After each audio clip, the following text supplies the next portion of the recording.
Chapter 127. Pemakaman, 1. Tubuhku terasa berat dan pusing menyapu kepalaku. Dalam situasi di mana aku hampir tidak bisa mempertahankan kewarasanku, kecurigaan aneh muncul dalam diriku. Apakah dunia ini novel atau kenyataan? Tiba-tiba, kalimat yang saya tulis dalam novel saya muncul di kepala saya. Isi novel saya menjadi hidup, dan kisah heroik Cai Jinyon melintas di depan mataku. Menara harapan, perebutan artefak, dan menara keajaiban. Namun, hal-hal ini tidak bisa lagi terjadi. Untuk pertama kalinya, saya diliputi dengan kesadaran bahwa saya membunuh seseorang. Aku bisa mendengar suara sesuatu pecah di dalam diriku. Dunia ini hanya sebuah novel. Itu adalah suara dari keyakinan bawah sadar yang hancur berkeping-keping. Teseses. Sepatu bot hitam turun di hujan yang menutupi tanah. Aku mengangkat kepalaku linglung. Murid gelap bos memasuki pandanganku. Tubuhnya berkibar di lapangan bersalju. Jaga mayatnya. Bos bergumam. Aku menatap Cai Jinyon, yang terbaring tragis dengan setengah kepalanya meledak. Dia telah sebagian berubah menjadi iblis. Energi setan masih tersisa di tubuhnya, yang akan segera terbakar menjadi ledakan besar. Bos membantu saya. Pada saat itu, saya perhatikan bahwa tubuh saya setengah terbakar. Pakaian tipis yang saya kenakan untuk Giants Disguise telah terbakar ketika saya menembakkan pistol saya. Meskipun kakiku berada di tanah, aku tidak bisa tetap berdiri. Dengan kaget, kepala saya jatuh di bahu bos. Bos berdiri diam dan menerima saya. Segera, portal muncul di dekatnya. Jain dan Khalifah berjalan keluar dari dalam, dan ketika mereka melihat apa yang terjadi, ekspresi mereka menjadi suram. Pada saat itu, energi iblis melonjak dari mayat Cai Jinyon. Disitulah ingatanku berakhir. Tanggal 3 Januari malam yang sangat dingin dan gelap. Koang. Cai Xin Hyuk membuka pintu. Di dalam tempat peristirahatan mayat, dia bertemu dengan wajah yang dikenalnya. Petik 2. Halo, Cai Xin Hyuk Si. Ilmuwan forensik, Kim Jong-ho. Mereka bersatu 11 tahun setelah kematian istri Cai Xin Hyuk. Petik 2. Tanpa meluangkan waktu untuk memberikan salam, Cai Xin Hyuk mendekati mayat yang tergeletak di sebelah Kim Jong-ho. Ketika dia melihat mayat itu, dia mengepalkan giginya. Mayat dingin seorang pria yang wajahnya setengah meledak. Itu adalah putranya, Cai Jinyon. Apakah Anda memiliki petunjuk tentang tersangka? Cai Xin Hyuk mempertahankan ketenangannya sebanyak mungkin. Belum. Sebuah penghalang isolasi pasti ada di sekitar lokasi kejahatan. Tidak ada satu jejak pun dari insiden yang tersisa. Petik 2. Penyelidik saat ini memiliki segala macam hadiah supernatural, psikometri, bacaan dingin, del. Namun, bahkan penyelidik Korea yang paling kompeten pun tidak dapat menemukan bukti. Apakah itu jin? Petik 2. Kami tidak yakin. Tapi ada energi iblis di sini. Cai Xin Hyuk menunjuk pada energi hitam yang menyatu di sekitar lengan kanan Cai Jinyon. Apakah aku terlihat seperti orang bodoh? Dari mata Cai Xin Hyuk yang memerah, air mata mulai mengalir. Petik 2. Cai Xin Hyuk Si. Kim Jong-ho mendesah pelan. Dia tidak punya pilihan selain mengatakan apa yang tidak ingin dia katakan. Energi iblis ini datang dari tubuh Cai Jinyon. Apa? Wajah Cai Xin Hyuk berkerut dengan ketakutan. Kim Jong-ho menatapnya dengan mata tertunduk. Energi iblis ini berasal dari tubuhnya, tetapi dihentikan di tengah perjalanan melalui nadinya. Dan itu pasti karena dia mati. Petik 2. Petik 2. Cai Xin Hyuk tidak dapat memahami kata-kata Kim Jong-ho. Tidak, dia menolak untuk menerimanya. Energi setan berasal dari tubuhnya. Itu tidak mungkin, kecuali Cai Jinyon adalah seorang jin. Jika itu kamu, seharusnya mudah untuk menemukan pembunuh terkutuk yang membunuh putramu. Kim Jong-ho terus berbicara ketika Cai Xin Hyuk menatapnya dengan mata melebar dan nafas yang kasar. Dengan kekuatan Daehyun, dengan kekuatan Cai Jochul, bahkan mengamuk di pandemonium seharusnya tidak sulit. Namun, kita tidak lagi hidup di tahun 80-an. Petik 2. Tatapan Kim Jong-ho jatuh di lengan kanan Cai Jinyon. Petik 2. Jinyon menjadi jin. Tidak, ini pertama kalinya saya melihat lengan seperti itu. Ini bahkan lebih rumit daripada transformasi iblis jin. Anda dapat melihat bahwa itu bertahan bahkan setelah kematiannya. Petik 2. Napas Cai Xin Hyuk menjadi semakin acak-acakan. Niat membunuh bisa dirasakan dari matanya menatap Kim Jong-ho. Aku hanya bisa menduga bahwa sesuatu terjadi 4 tahun lalu selama operasi penindasan jin. Untuk menemukan alasan yang tepat dan mencari pelakunya, diperlukan otopsi. Namun, autopsi akan mengungkapkan keadaan Jinyon yang sebenarnya. Petik 2. Cai Xin Hyuk menatap putranya.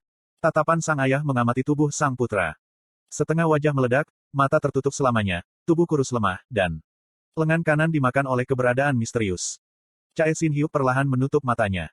Emosi yang mengalir dari lubuk hatinya menggerogoti dirinya. Lengan kanan ini. Setelah keheningan sesaat, Cai Xin Hyuk angkat bicara. Apakah kamu satu-satunya yang tahu tentang itu? Kim Jong-ho mempertahankan kesunyiannya dan mengangguk. Apakah Anda yakin? Petik 2. Ya, Tapi itu adalah sesuatu yang harus kita ungkapkan suatu hari nanti. Untuk kemanusiaan. Petik 2. Petik 2. Chae Sin Hyuk meletakkan tangannya di pipi putranya. Kulitnya sudah dingin dan kering.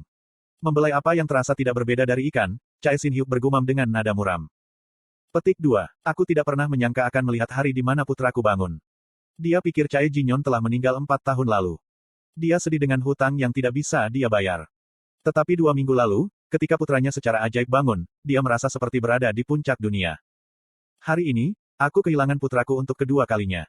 Putranya meninggal terlalu cepat, hampir seolah-olah dia bangun untuk mengucapkan selamat tinggal terakhir. Itu sudah cukup dari rasa sakit yang memilukan, yang akan ditanggung Chae Sin Hyuk selama sisa hidupnya. Petik 2. Tapi aku tidak ingin kehilangan dia untuk ketiga kalinya. Untuk Nayun, saya ingin menguburnya dengan damai. Petik 2. Chae Sin Hyuk berbicara, menatap Kim Jong Ho. Karena kesedihan mendalam dalam suaranya, Kim Jong Ho tidak bisa mengatakan apa-apa. Air mata mengalir dari mata Chae Sin Hyuk. Kim Jong Ho membungkuk sambil menghela nafas.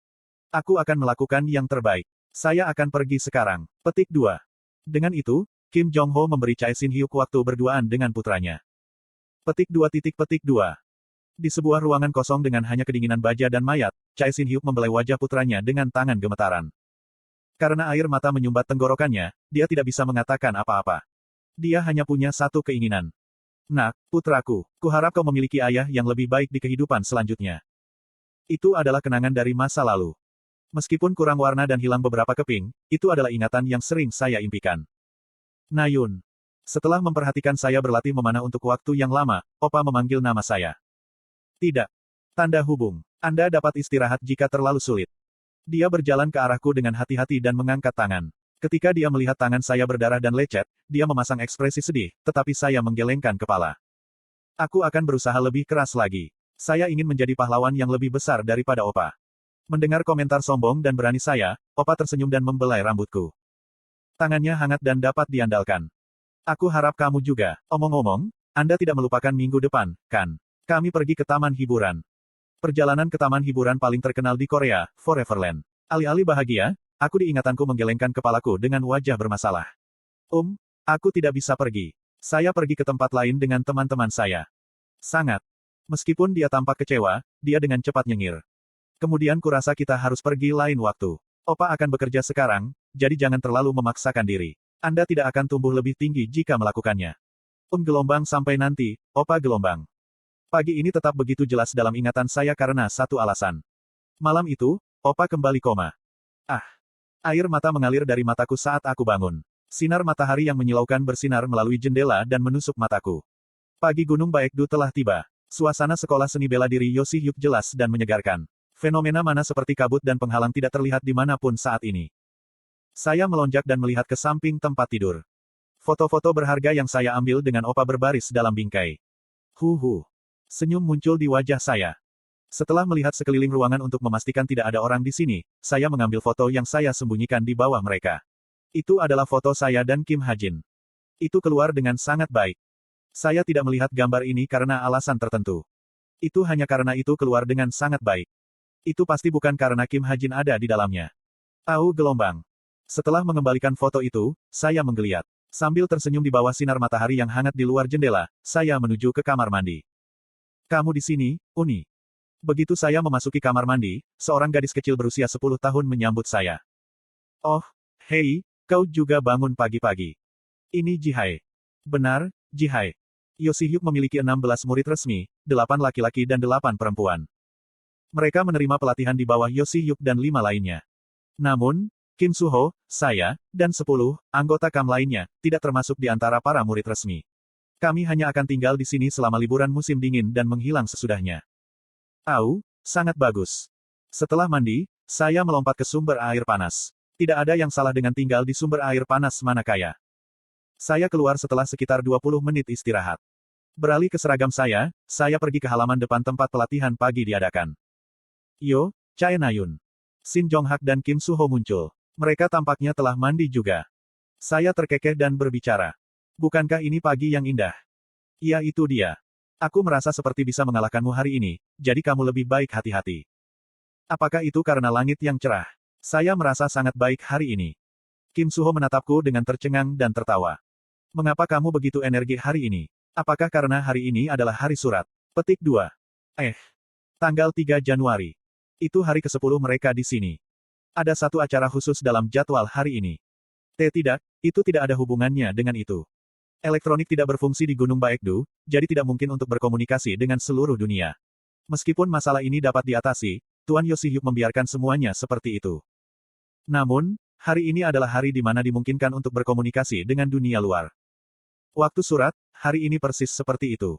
Dia benar, Kim Suho, satu-satunya yang dia inginkan untuk menulis surat ada di sini, jadi hentikan omong kosongnya. Kamu diam, ya ampun. Saya menepuk pundak Shin Jong-hak. Dia terus membuat saya mengutuk ketika saya sedang berusaha memperbaiki cara saya berbicara. Dia datang. Yoshihyuk berjalan ke arah kami dengan tangan di belakang. Siap-siap. Kami berdiri lurus dalam barisan. Berapa lama pelatihan hari ini? 10 jam, 12 jam. 14 jam kemudian. Matahari telah lama terbenam dan pelatihan neraka akhirnya berakhir.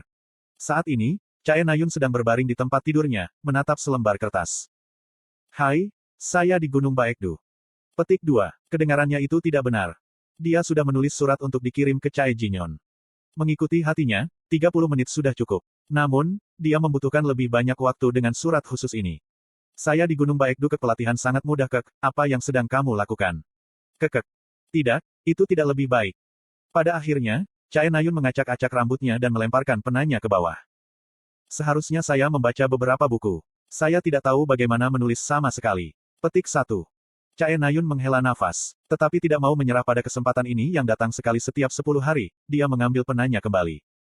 Sementara Chae Nayun tenggelam dalam pikirannya. Tok, tok. Seseorang mengetuk pintunya, dan pintunya terbuka. Apa? Terkejut, Chae Nayun menyembunyikan surat itu dengan tubuhnya. Ketika dia mengangkat kepalanya perlahan, dia melihat Yoshihyuk menatapnya. Petik 2. Chae Nayun. Suaranya rendah dan suram. Chae Nayun memasukkan surat itu ke dalam sakunya dan perlahan bangkit. Ya Tuan, Anda harus benar-benar mengetuk sebelum memasuki kamar wanita. Petik 2. Petik 2. Keluarlah sebentar. Yoshihyuk sangat serius. Iya nih. Petik 2. Datang saja keluar. Dia terdengar ramah, tidak seperti dirinya yang biasanya. Ketika Chae Nayun mengikutinya, dia memutar otak untuk mengingat apakah dia melakukan sesuatu yang salah. Tanggal 5 Januari. Hari berita tragis diumumkan adalah hari yang cerah. Setelah menerima berita dari ayah dan ibunya, Yoyonha dengan cepat mengakhiri pertemuan dan masuk ke mobilnya. Chae Jinyon meninggal. Orang tuanya tidak mengatakan hal lain padanya. Yoyonha merasakan kepalanya menjadi kosong saat dia duduk di kursi mobil. Tiba-tiba, dia memikirkan Chae Nayun. Hanya beberapa minggu yang lalu dia sangat gembira saat kakaknya bangun. Ketika dia ingat ini, dia merasakan jantungnya tenggelam. Meskipun itu bukan urusannya atau sesuatu yang dia alami, dia merasa hatinya menegang. Petik 2. Ayo pergi. Yo Jinwong berbicara dengan lembut. Yoyonha mengikuti orang tuanya keluar dari mobil. Tidak ada wartawan yang berani mengepung rumah pemakaman Daehyun, membuat tempat itu sunyi dan sepi. Petik 2. Yoyonha berhenti sambil berjalan dengan susah payah ke pintu masuk. Di bawah naungan pohon terdekat, dia bisa melihat orang yang dikenalnya. Kim Ha-jin. Dia merokok dan menatap rumah duka dengan ekspresi rumit. Kenapa dia tidak masuk? Dan dia merokok. Petik 2. Yonha, apa yang kamu lakukan? Pada saat itu, ibunya memanggilnya. Ya, aku datang. Untuk saat ini, Yoyonha mengikuti ibunya ke dalam. Begitu dia memasuki rumah duka kecil, dia mencari Chae Nayun. Chae Nayun sedang duduk linglung. Mata kosongnya dipenuhi keputusasaan. Baginya, Chae Nayun selalu cerah dan ceria. Itu adalah pertama kalinya dia melihat sisi Chae Nayun ini. Menelan desahannya, Yoyonha berdiri di depan keluarga almarhum. Nayun. Petik 2. Yonha, kamu datang. Chae Nayun menyapa Yoyonha. Dia mencoba tersenyum ceria, tetapi itu membuatnya tampak semakin menyedihkan. Matanya yang tak bernyawa sepertinya siap menangis. Namun, dia menahan diri dengan putus asa. Yoyonha mengerti. Gadis itu adalah tipe gadis Chae Nayun. Ya, tunggu sebentar. Setelah menyesuaikan pakaiannya, Yoyonha berdiri di depan potret Chae Jinyon dan membungkuk dengan keluarganya. Chae Shin-hyuk-si. Petik 2. Oh, kamu di sini. Sementara dua ayah berbicara, Yoyonha berjalan kembali ke Chae Nayun. Dia menatap matanya dan memegang tangannya dengan lembut. Nayun, di mana yang lainnya? Petik 2. Aku tidak memberitahu mereka. Saya tidak memberitahu mereka, jadi jangan panggil mereka di sini. Petik 2. Chae Nayun terdengar putus asa. Namun, Yoyonha teringat Kim Ha-jin, yang sedang menunggu di luar merokok. Bahkan jika kamu mengatakan itu, orang itu sudah di luar. Orang itu. Chae Nayun bertanya dengan lemah lembut. Kim Ha-jin. Mendengar nama yang disebutkan Yoyon Ha, Chae Nayun jatuh linglung. Dia duduk tak bergerak, seolah-olah dia sangat terkejut. Aku akan segera kembali. Kemudian, dia berjalan keluar dari rumah duka. Petik 2. Chae Nayun bahkan tidak bisa berjalan dengan baik. Kakinya gemetaran. Cara Chae Nayun terhuyung ke depan terlalu berbeda dari dirinya yang energis seperti biasanya. Yoyon Ha hanya bisa merasa menyesal.